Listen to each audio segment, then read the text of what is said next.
땅을 살아가다 보면 우리가 이 세상에서 많은 일들을 하다 보면 이것이 사람에게 속한 건가 하나님에 속한 건가 이런 부분을 좀 분간해야 되는 때가 있는 것 같아요. 이게 과연 나의 욕심, 나의 욕망에 의한 것인지 아니면 하나님께서 내 길을 인도해서 가는 것인지, 그것을 우리 신자들은요 참 잘 분별해야겠다라는 생각이 좀 듭니다. 오늘 성경 이제 우리가 사무엘 하 내용을 좀 살피게 되었는데요. 사무엘 하 내용을 시작하면서 오늘 다윗의 한 행동이 아주 참 인상적이지 않습니까? 오늘 2장 1절에 다윗의 한 행동을 이렇게 소개를 하고 있어요.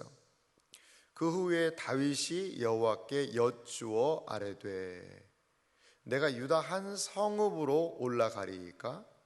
여호와께서 이르시되 올라가라. 다윗이 아뢰되 어디로 가리이까? 이르시되 헤브론으로 갈지니라. 다윗이 지금 이 유다로 내가 갑니까 하나님? 그러니까 가라. 어디로 갑니까? 헤브론으로 가라. 이건 어떤 의미가 있냐면 사실 다윗은 지금까지 망명 생활을 했습니다. 심지어 다윗은 어디까지 망명 생활을 하느냐, 이 블레셋 도시까지 가서 거기에서 망명 생활을 하고 있었어요. 누구 때문에요? 이 사울 때문에. 사울이 온 군대를 동원하고 해서 이 다윗을 죽이고자 하는 그러한 일들을 계속해서 했기 때문에 도저히 유다 땅에서 다윗이 살 수가 없는 거죠. 살 수가 없는 거죠. 그런데 사무엘하 1장에 이제 사울이 죽었다는 소식을 접하게 됩니다. 물론 사무엘상 31장의 마지막 장에 이 사울과 베냐민의 전쟁에서의 죽음 소식이 분명히 있습니다. 기사가. 그거를 사무엘하 1장에 이 다윗이 알게 된 거죠. 그러자 그의 죽음에 대해서 또 요나단의 죽음에 대해서 애도하고, 그럼 이제 내가 어떻게 해야 되냐 이거죠. 그것을 하나님께 묻고 있습니다. 다윗의 삶을 보면요 참 이 하나님께 묻는다라는 표현, 기도하고 하나님의 뜻을 구하는 이 다윗의 모습을 친근하게 찾아볼 수 있습니다. 뭐 그렇게 하는 거 당연하지 않나. 그런데요 성경에 많은 기사들을 보면 사람들이 꼭 그렇게만 움직이진 않아요. 그냥 상황에 의해 자기 판단에 의해 움직이는 것을 볼 수 있는데, 이 하나님의 사람 다윗은 철저하게 이제 사울이 죽었으니까 아이고 이제 망명생활 청산하고 얼른 빨리 우리 본국으로 고국으로 돌아가자. 당연한 일이죠. 당연한 일이죠. 당연한 일까지도 이 사람 다윗은 하나님께 묻고 있습니다. 묻고 있습니다. 사랑하는 성도 여러분, 조금 차이거든요. 그냥 어차피 갈 거긴 해요. 하나님이 뭐 영영 블레셋 땅에 다윗 두진 않으시거든요. 그런데 조금 더 기다릴 수 있느냐, 아니면 조금 더 빨리 움직이느냐, 그 차이 같아요. 조금 더 기다린다 하더라도 하나님께 묻고 기도하고 하나님의 분명하고 온전한 사인을 우리가 받을 수 있다면 그 발걸음이 복된 걸음 아닐까요? 이제 다윗은 헤브론으로 자신의 아내들을 데리고 추종자들과 함께 올라가 살아요. 근데 어떤 일이 생깁니까? 4절 보니까요, 유다 사람들이 와서 거기서 다윗에게 기름을 부어 유다 족속의 왕으로 삼았더라. 여러분, 이 말씀이 조금은 좀 이 모습이 의아할 수도 있습니다. 오늘 본문 좀 자세히 좀 보세요. 유다 사람들이 와서 거기서 다윗에게 기름을 부어서 어떤 왕이죠? 유다 족속의 왕으로 삼았다. 성경이 그걸 이야기를 합니다. 여러분, 조금은 좀 뭔가 좀 이상하지 않습니까? 아니, 지금 이스라엘이라는 한 나라가 있는데 누가 죽었죠? 이스라엘 전체를 다스리는 사울이 죽었죠. 사울이 죽었으면, 그러면 그 다음에 뭐 사람들이 이렇게 해가지고 다윗을 이스라엘 나라에 딱 왕으로 세우면, 아니 너무나도 깔끔한 일 아니겠습니까? 그런데 이스라엘 전체의 왕으로 다윗이 세워지지를 못해요. 그리고 유다 사람들이 유다족 속의 왕으로 삼습니다. 사실 우리는 잘 이게 이해가 안 될 수 있어요. 왜 유다족 속은 한 족속의 왕으로 다윗을 삼나? 이런 부분이 뭐 그냥 지나가면 지나가지만 좀 자세히 보면, 그러면은 이게 조금은 좀 의아할 수 있는 부분이기도 합니다. 이 성경을 좀 자세히 좀 보면은요, 여러분, 사사 시대를 지나서 사무엘은 이제 왕을 만드는 킹메이커지 않습니까? 사무엘이 왕을 사울 왕으로 세우죠. 그래서 이제 왕정이라는 것이 시작을 하는데요. 이제 우리가 생각하는 단일한 공동체, 단일 국가의 개념이 이 이스라엘에게는 조금 없었을 수도 있어요. 쉽게 말하면 이게 연맹 공동체라고 보면 좋습니다. 연맹. 영국이라는 나라는 정확한 명칭이 뭐 그냥 잉글랜드가 아닙니다. 영국이 유나이티드 킹덤, 유나이티드는 전체 연합했다는 거죠. 킹덤, 이제 왕국이 연합된 것이 바로 UK, 영국입니다. 거기에 이러한 영국이라는 나라 안에 잉글랜드라는 그 나라가 있어요. 왕국이 있어요. 그리고 웨일즈라는 왕국이 있어요. 그리고 스코틀랜드라는 그러한 왕국이 있어요.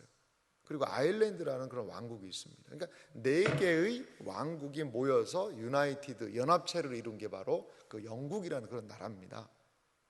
그래서 이제 영어 약자로 U자를 쓰고 K자를 쓰거든요. 이게 연합체예요, 연합체. 이스라엘도요, 꼭 그런 분위기가 있습니다. 꼭 그런 분위기가 있어요. 그래서 남왕국 유다와 북왕국 이스라엘로 딱 나뉘는 역사가 오래되지 않습니까? 그것에 대한 씨앗이요, 이미 다 이 앞에서부터 있는 겁니다. 유다 족속의 왕으로 세우고 유다를 중심으로 한 연맹체, 그리고 북쪽은요, 중심이 누구냐? 사실 에브라임입니다. 에브라임. 이게 그 사울이 왕이 된 것도요, 거기에는 분명한 아이러니는 있어요. 베냐민 지파가 그렇게 왕을 선출할 만한 그런 지파는 사실 아니었거든요. 북왕국의 가장 강력한 것은 베냐민 지파, 에브라임 지파죠. 에브라임 지파. 나중에 보면 남왕국 유다에 또 베냐민이 또 들어가요. 그러니까 참 여기 이 연맹체들이 결성되는 모습들을 봐도 참 신기한 부분은 많이 있습니다. 어떻게 보면 이것은 그 이스라엘의 역사를 분명히 우리에게 보여주고 있기도 한 것 같아요. 유다가 중심이 된 그런 부분, 북왕국 에브라임이 중심이 된 북왕국 이스라엘, 이러한 철저한 분열의 모습이 여기 안에 있었던 것이죠. 그래서요, 유다의 왕이 된 다윗이 한 첫 번째 행동을 오늘 성경이 4절 하반절에 이렇게 얘기하죠. 어떤 사람이 다윗에게 말하여 이르되 사울을 장사한 사람은 길르앗 야베스 사람들이니이다 하매. 이 길르앗 야베스라는 이 사람들이 누구를요? 사울 그리고 베냐민, 이 죽은 사람들을요 장사했습니다. 이 블레셋 사람들이 벳산 성벽에다가 막 사울의 시신을 걸어놓고 뭐 이러한 행동을 했는데, 길르앗 야베스 사람들이요 몰래 밤에 가가지고 그 시신을 다 수습을 해줍니다. 수습을 해줘요. 이렇게 다윗이 처음에 유다의 왕이 된 이후로 돌아본 것은요, 이 길르앗 야베스 사람들의 선행이었다는 거죠. 그래서 5절도 보면요, 다윗이 길르앗 야베스 사람들에게 전령을 보내 그들에게 이르되 너희가 너희 주 사울에게 이처럼 은혜를 베풀어 그를 장사하였으니 여호와께 복을 받을지어다. 여기에 나온 은혜라는 단어, 우리가 룻기에 살펴보면 헤세드가 여기 쓰였습니다. 헤세드. 너희가 그 다들 두려워서 도망가고 해서 그 사울과 요나단, 다윗의 아들들이 수습이 되지 못한 상태인데 그 시신을 수습해 줬다는 것. 너희가 사울에게 은혜를 베풀었다라고 이야기하면서 6절은 하나님께서도 동일하게 너희들에게 헤세드, 은혜를 베풀기를 원한다. 이렇게 이들을 축복합니다. 그들의 행동에 대해서요. 사실 이 길르앗 야베스 사람들하고요, 베냐민 지파는 상당히 좀 긴밀하게 연결이 좀 되어 있어요. 어떻게 연결이 되어 있냐면 사사기 마지막 부분의 이야기 아시죠? 이 베냐민 사람들이 어떻게 이스라엘 전체 공동체를 반역하고 몇 명만 남았습니까? 600명 남았어요. 600명 남았습니다. 600명 남았는데 이스라엘 그 장로들이 어떤 결단을 내리죠? 길르앗 야베스가 참석을 안 했으니까 길르앗 야베스 사람들에게 아내를 좀 주게 하자, 이렇게 해가지고 거기서 한 400명 채우고 또 뭐 실로에 있는 여인들을 채워서 600명을 채웁니다. 쉽게 말하면요, 길르앗 야베스는 어디냐? 사울의 외갓집입니다. 쉽게 말하면 베냐민 지파의 입장에서 보면 그 길르앗 야베스의 여인들이 많이 와서 이 베냐민 지파의 재건을 위한 역할을 했다는 거죠. 그러니까 그 길르앗 야베스와 이 베냐민 지파는 상당히 긴밀한 그런 상황 아니겠어요? 여러분, 근데 다윗이 왜 처음에 이 길르앗 야베스 사람들을 이렇게 호의를 베풀었던 이유는 무엇일까요?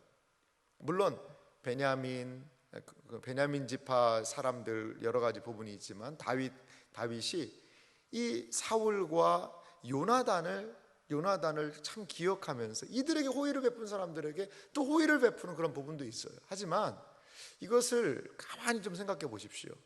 밑에 8절에 보면 군사령관 넬의 아들 아브넬이 사울의 아들 이스보셋을 데려다가 이제 왕을 삼거든요. 그러니까 사울의 군대 장관이었죠. 이 아브넬이라는 이 사람이 사실은 사울하고 어떤 관계냐면요, 사울하고요 사촌지간입니다. 사촌지간. 그러면 자신의 조카를 왕으로 세운 거죠. 이스보셋은 사실은 앞에 성경에 잘 언급이 안 된 인물이기도 해요. 근데 왜 언급이 안 됐느냐? 성경학자들은 많은 이야기들이 있는데 아마도 조금은 좀 뛰어나지는 못했던 것 같아요. 여러분, 사울과 그 아들이 다 죽었잖아요. 근데 이스보셋이 살아났다는 것은 너는 우리 가문을 대대로 지켜야 된다, 그래서 사울이 남겨놓았다라고 생각하기는 어려운 것 같아요. 그러니까 전쟁에 나갈 능력도 사실은 좀 약간 부족해 보이는 아들이기 때문에 너는 그냥 집 지키고 있어라. 그리고서는 용감하고 싸움 잘하는 그러한 자신의 아주 탁월한 아들들 데리고 전쟁 간 거 아니겠어요? 약간 그런 분위기가 있어요. 그래서 이 베냐민을 중심으로 한 사울 다음이 바로 누구냐면요, 이스보셋이 된 겁니다. 어떻게 보면 사울 다음이 베냐민 지파가 중심이고 유다의 많은 부분들을, 유다 지파를 제외한 그 이스라엘의 많은 부분들을 이제 이스보셋이 다스리는 왕이 된 겁니다. 1대 왕은 사울이고 2대 왕은 사실 이스보셋이에요. 그런 상황입니다. 그런데 이 유다의 한 지파의 왕이 되자마자 다윗이 한 행동이 길르앗 야베스 사람들에게 선대하는 것을 만약에 베냐민 지파가 본다 그러면 좀 어떤 느낌이 좀 들겠어요? 이 다윗이라는 이 사람은 사울과 요나단에 대한 그 사랑으로 참 이렇게 선대를 베푸는구나 라는 생각이 좀 들지 않겠습니까?